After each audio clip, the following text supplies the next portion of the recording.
Yes तो hello everyone, Rahul यार। आज हम केरला फेसबुक प्रैंक डेथ के बारे में बात करने वाले हैं। मजाक मजाक में चली गई 3 जान, एक सच्ची घटना की अविश्वसनीय कहानी। दोस्त, आप लोगों ने कभी ना कभी फेसबुक तो जरूर चलाया होगा और अभी चला भी रहे होंगे। लोग फेसबुक का इस्तेमाल मजाक, मजे और दोस्त बनाने के लिए करते हैं। फेसबुक के माध्यम से एक मजाक 2020 में केरल के गांव में हुआ था। वैसे तो ये मजाक बहुत छोटी थी, मगर आप ये सुनकर पूरी तरह हिल जाएंगे कि एक छोटी सी मजाक में 1-2 नहीं बल्कि 3 जाने गई। आपने बिल्कुल सही सुना, एक फेसबुक मामूली मजाक में 3 जाने गई। तो आखिर ऐसा क्या हुआ जिसमें छोटी सी फेसबुक मजाक में 3 लोगों की जाने गई? इन्हीं सारी वाकया के बारे में आपको वीडियो में आगे डिटेल में बताऊंगा। ये कहानी इतनी ज्यादा खौफनाक है कि इसे सुनने के बाद आपके पैरों तले जमीन निकल जाएगी। ये कहानी केरल के कोल्लम जिले के कल्लुवधुकल गांव में रहने वाले विष्णु की परिवार की है। 10वीं पास करने के बाद विष्णु ITI से एक कोर्स करता है और काम धाम में लग जाता है। विष्णु जब 21 साल का था तो उसकी मुलाकात रेशमा नाम की लड़की से होती है। इस मुलाकात के समय रेशमा 10वीं क्लास में पढ़ाई कर रही थी। रेशमा विष्णु के बड़े भाई रंजीत की पत्नी आर्या और विष्णु की भांजी ग्रीष्मा की दोस्त थी।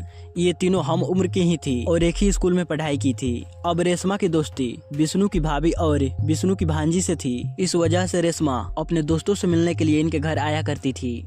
आने जाने के क्रम में विष्णु की नजरें रेशमा के ऊपर पड़ती है और धीरे धीरे कर दोनों के बीच प्यार हो जाती है। आगे चलकर दोनों शादी करने का फैसला करते हैं और 2020 में बड़े ही धूमधाम से विष्णु और रेशमा की शादी भी हो जाती है। रेशमा की शादी से आर्या और ग्रीष्मा भी काफी ज्यादा खुश होती है। रिश्ते के बंधन में बंधने के बाद इन तीनों के बीच दोस्ती और भी ज्यादा गहरी हो जाती है। शादी के बाद सब कुछ काफी अच्छे से बीतता है और हंसते खेलते किस तरह समय कट जाता है पता भी नहीं चलता। शादी के बाद रेशमा माँ भी बनती है और पहली संतान के रूप में एक बेटी को जन्म देती है। इसके बाद कुछ अगले महीने बहुत ही अच्छे से बीतते हैं, मगर एक समय बाद विष्णु और रेशमा के रिश्ते में कड़वाहट आनी शुरू होती है। कड़वाहट की वजह घर में बेटी का जन्म होना नहीं बल्कि घर में एंड्रॉइड फोन का आना था। दरअसल पहले रेशमा सिंपल मोबाइल या फिर अपने पति का मोबाइल यूज किया करती थी, लेकिन पत्नी की डिमांड में विष्णु कुछ महीने पहले उसे एक एंड्रॉइड फोन ला कर देता है। मोबाइल आने के बाद रेशमा उसमें इतना ज्यादा खो जाती है कि परिवार के दूसरे कामों में भी उसका ध्यान नहीं लगता। धीरे धीरे कर वो मोबाइल के ही आदी हो जाती है। विष्णु को रेशमा की आदत बिल्कुल भी पसंद नहीं आती। दिन भर मोबाइल फोन यूज करने की वजह से विष्णु रेशमा को टोकना शुरू कर देता है। बस यहीं से विष्णु और रेशमा के बीच आए दिन लड़ाई झगड़े होने शुरू हो जाती है। इन सब के बावजूद रेशमा मोबाइल चलाना नहीं छोड़ती। अब इन सारी वाकया को होते होते 1-2 महीने बीत जाते हैं, यहाँ तक कि साल भी बदल जाता है, मगर रेशमा की आदत सुधरने की जगह और भी ज्यादा बिगड़ जाती है। ऐसा लगने लगा था कि मानो रेशमा को मोबाइल का नशा हो गया हो। अब साल आ चुका था 2020। विष्णु और रेशमा के रिश्ते सुधरने की जगह बिगड़ते ही जा रहे थे। 2020 में ही एक दिन विष्णु के दोस्त विष्णु के पास कॉल कर कहते हैं कि तुम्हारी पत्नी को हमने वर्कला में देखा है। वर्कला लगभग विष्णु के घर से 15 किलोमीटर दूरी पर था। जब विष्णु को मालूम पड़ता है कि मेरी पत्नी वर्कला गई है तो थोड़ा चौंक जाता है, क्योंकि पहली बार था कि जब रेशमा घर से बाहर गई है और वो इस बारे में अपने पति को भी नहीं बताई है। तो विष्णु रेशमा के पास कॉल करता है और पूछता है कि तुम कहाँ पर हो, जिस पर रेशमा कहती है कि घर में बेटी परेशान कर रही थी तो मैं घूमने के लिए उसे लेकर बाहर आ गई हूँ। फोन पे ही विष्णु और रेशमा के बीच थोड़ी बहस हो जाती है, मगर बाद में बातें नॉर्मल हो जाती है और विष्णु अपना बाइक लेकर रेशमा को परावल नाम के जगह पर रिसीव करने के लिए चला जाता है, जहाँ पे रेशमा बस से उतरती है। यहाँ से दोनों साथ में घर चले जाते हैं। साल 2020 में कोरोना महामारी बड़े स्तर पे फैली हुई थी। काम धंधे पूरी तरह से बंद हो चुके थे, तो इसका असर विष्णु पर भी आता है। उसे काम मिलना बंद हो जाते हैं। हालात इतनी ज्यादा क्रिटिकल हो जाती है कि उसे अपना घर भी बेचना पड़ता है। घर बेचने के बाद विष्णु रेशमा को लेकर अपने ससुराल यानी कि रेशमा के घर चला जाता है। रेशमा का पिता का नाम सुदर्शन पिल्लई था, जो पेशे से एक कारपेंटर थे। ये अपने परिवार के साथ परावर के पास में ही वजाई कोट्टू नाम के जगह पर रहते थे। अब विष्णु और रेशमा भी यहीं पे रहने लगते हैं। अब तारीख आ चुका था 2021। तारीख थी 5 जनवरी 2021। हर दिन की तरह रेशमा का पिता सुदर्शन सुबह सुबह उठते हैं और नहा धोआ कर पूजा पाठ वगैरह करने के लिए मंदिर चले जाते हैं। जब वो मंदिर से वापस लौट रहे थे तो तभी उन्हें पास के खेत से कुछ आवाजें सुनाई पड़ती है। वो आसपास नजर दौड़ाते हैं, मगर उन्हें कुछ भी दिखाई नहीं पड़ता। तो वो आवाज का पीछा करते हुए थोड़ी दूर आगे जाते हैं। आगे जाने के बाद जो वो नजारा देखते हैं उसे देखकर उनके होश ही उड़ जाते हैं। वहाँ पे सूखे पत्ते का ढेर था और उसके नीचे से ही किसी की रोने की आवाज आ रही है। वो तुरंत कुछ ही दूरी पे टहल रहे अपने दामाद विष्णु को आवाज देते हैं। तो विष्णु दौड़ते हुए वहाँ आता है और अपने हाथों से उस पत्ते को हटाता है। पत्ते हटाने के बाद विष्णु जो दृश्य देखता है वो देखकर पूरी तरह शॉक्ड हो जाता है, क्योंकि पत्तों को ढेर के नीचे एक नवजात था। दिखने में ऐसा लग रहा था कि अभी अभी इस बच्चे का जन्म हुआ है। शायद किसी ने इस बच्चे के जन्म के बाद तुरंत इसे लाकर यहाँ फेंक दिया है। अभी इतना समय नहीं था कि इस सवाल का जवाब ढूंढा जाए कि ये बच्चा है किसका।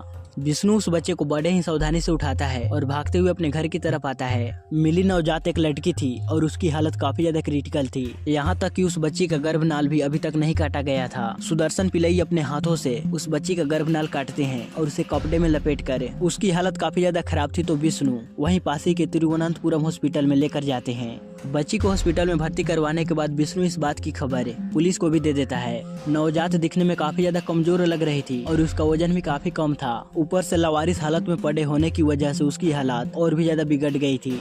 इसलिए हॉस्पिटल लाने के बावजूद भी उस बच्ची के हालात काफी ज्यादा बिगड़ते जा रहे थे और कुछ ही देर बाद वो बच्ची अपनी दम तोड़ देती है।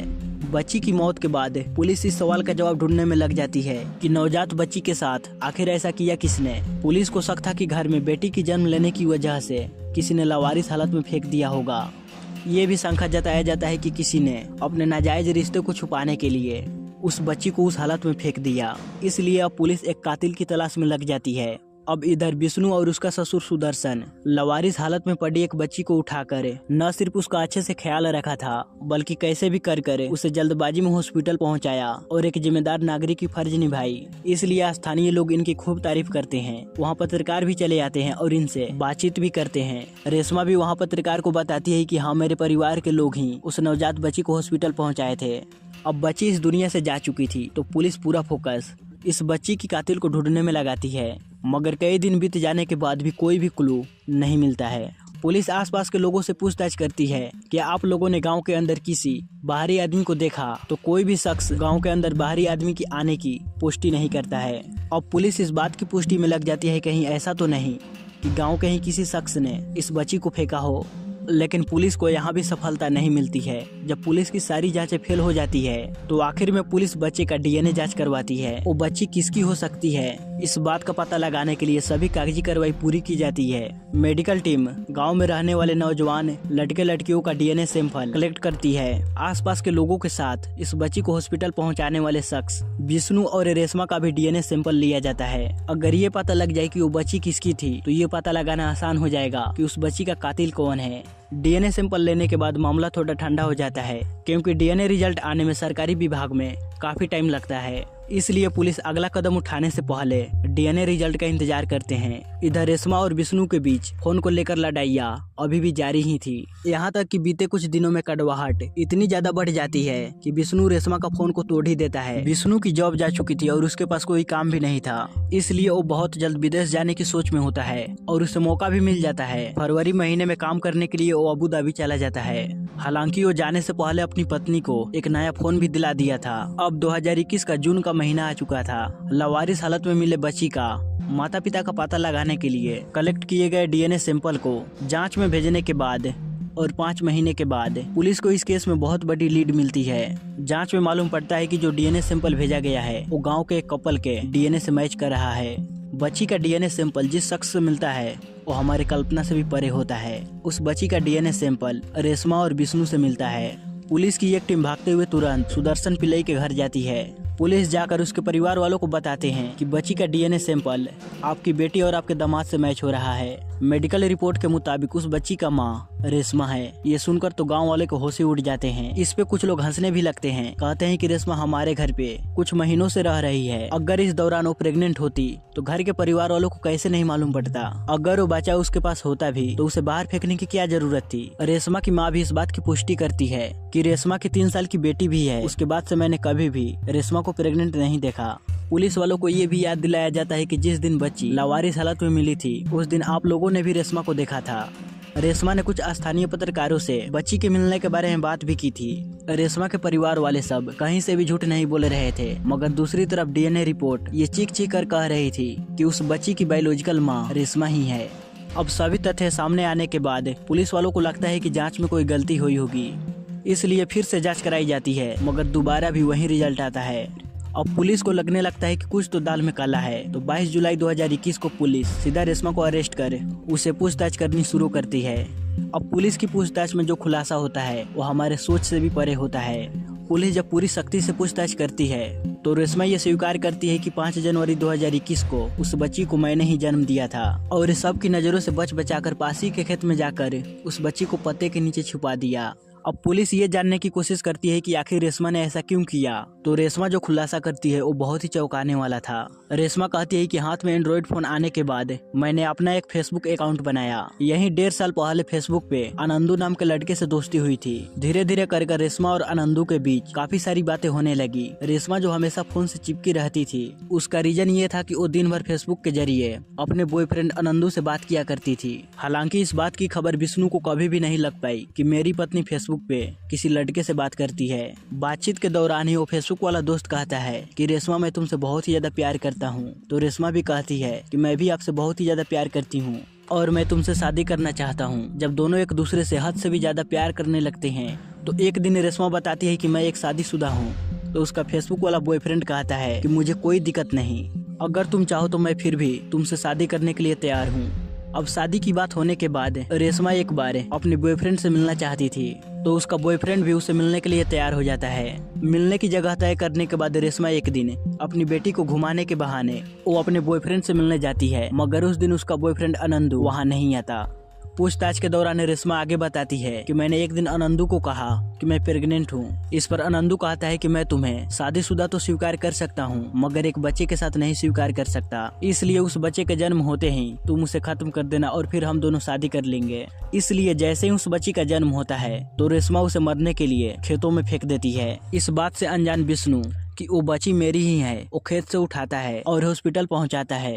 अब जैसे ही विष्णु को मालूम पड़ता है कि मेरी पत्नी अरेस्ट हो गई है तो वो अबू धाबी से वापस चला आता है। इंडिया वापस आते ही विष्णु सीधा पुलिस स्टेशन जाता है जहां पर पुलिस वाले विष्णु से भी पूछताछ करते हैं। अब यहाँ पे विष्णु जो दावा करता है वो और भी ज्यादा हैरान करने वाला होता है। विष्णु कहता है कि मैं हमेशा अपनी पत्नी के साथ ही रहता था मगर मुझे कभी भी ऐसा नहीं लगा कि मेरी पत्नी प्रेग्नेंट है। विष्णु यहाँ तक कहता है कि जिस दिन यानी कि 5 जनवरी को वो बच्ची मिली थी उसके 2 दिन पहले हम दोनों साथ में मंदिर गए थे मगर कहीं से भी मुझे नहीं लगा कि रेशमा प्रेग्नेंट है। इतना ही नहीं, जब 4 जनवरी को 11 बजे रात के जब मैं घर आया तो रेशमा ने ही दरवाजा खोला था। अब रेशमा से विष्णु के इन सारे दावों के बारे में पूछा जाता है तो रेशमा कहती है कि विष्णु सच बोल रहा है।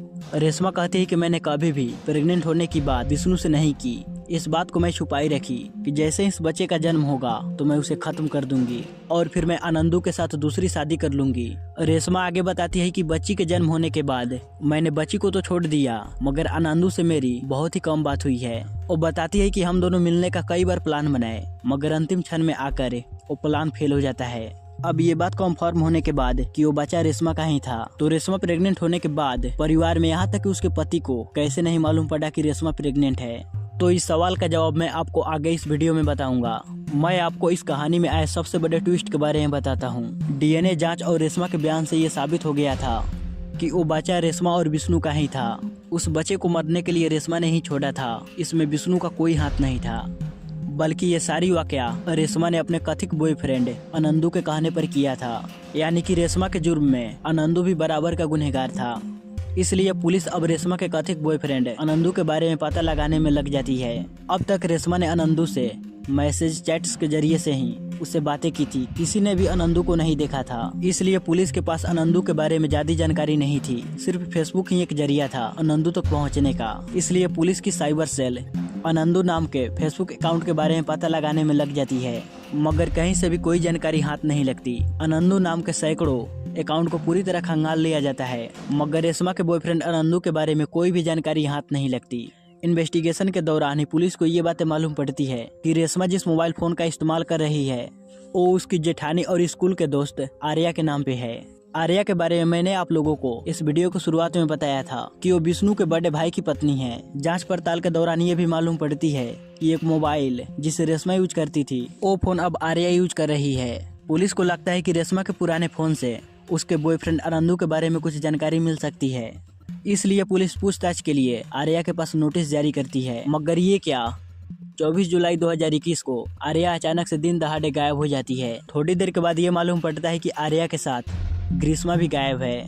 इस वीडियो की शुरुआत में मैंने आप लोगों को ग्रीष्मा के बारे में भी बताया था कि ग्रीष्मा भी रेशमा के स्कूल की दोस्त और विष्णु की भांजी थी। पुलिस से पहला केस सही ढंग से सॉल्व भी नहीं हुआ था, तभी एक नई मुश्किल उनके सामने आ खड़ी थी। अब इन 2 लापता लड़कियों को ढूंढने में पुलिस लग जाती है। जांच की शुरुआत आर्या और ग्रीष्मा के घर से ही होता है। अब खोजबीन के दौरान ग्रीष्मा के कमरे से एक लेटर मिलता है। उस लेटर में ये लिखा था कि मैं नहीं चाहती कि उस बच्चे का मौत का जिम्मेदार मुझे ठहराया जाए। अब ये एक लाइन का नोट इस केस में पुलिस के लिए बहुत बड़ा पेच था। पुलिस ये समझ ही नहीं पा रही थी कि आखिर इस पूरे केस में ग्रीष्मा का क्या लेना देना है। अब पुलिस अपनी जांच और भी ज्यादा तेज कर देती है और आसपास के सीसीटीवी फुटेज को चेक किया जाता है। तो एक सीसीटीवी फुटेज में आर्या और ग्रीष्मा दोनों साथ में नजर आते हैं। दिन भर इन दोनों की खोजबीन जारी रहती है, मगर कुछ भी हाथ नहीं लगता। अगले दिन यानी कि 25 जुलाई 2021 को पुलिस को खबर मिलती है कि पासी के इटिकरा नदी में 2 लड़कियों की लाश नजर आई है। पुलिस जल्दी से वहां जाती है और दोनों लाश को बाहर निकलवाया जाता है। इन दोनों लड़कियों की पहचान 23 साल की आर्या और 19 साल की ग्रीष्मा के नाम के तौर पे किया जाता है। पोस्टमार्टम में इन दोनों के साथ कोई भी जोर जबरदस्ती की पुष्टि नहीं होती है और न ही शरीर पे किसी भी तरह का जख्म के निशान थे। पोस्टमार्टम में मौत का रीजन डूबने का बताया जाता है। ये मामला सुसाइड का लग रहा था। अब यहाँ पे ये सवाल उठ रहा था कि आखिर ये दोनों एक साथ क्यों सुसाइड किए और इस केस से इन दोनों का क्या लेना देना था। पुलिस जब इस सवाल का जवाब ढूंढते हैं तो हमारे सामने और भी ज्यादा चौंकाने वाली बातें सामने आती है। पुलिस के पूछताछ के दौरान आर्या और रेशमा की सास यानी कि विष्णु की मां बताती है कि कल ही मुझे आर्या ने बताया था कि ग्रीष्मा ने कभी आनंदू नाम के फेसबुक अकाउंट बनाया था और अपनी मामी यानी कि रेशमा से मजाक करने के लिए फ्रेंड रिक्वेस्ट भेज दिया था और फिर वो आनंदू बनकर उससे बात करने लगी थी।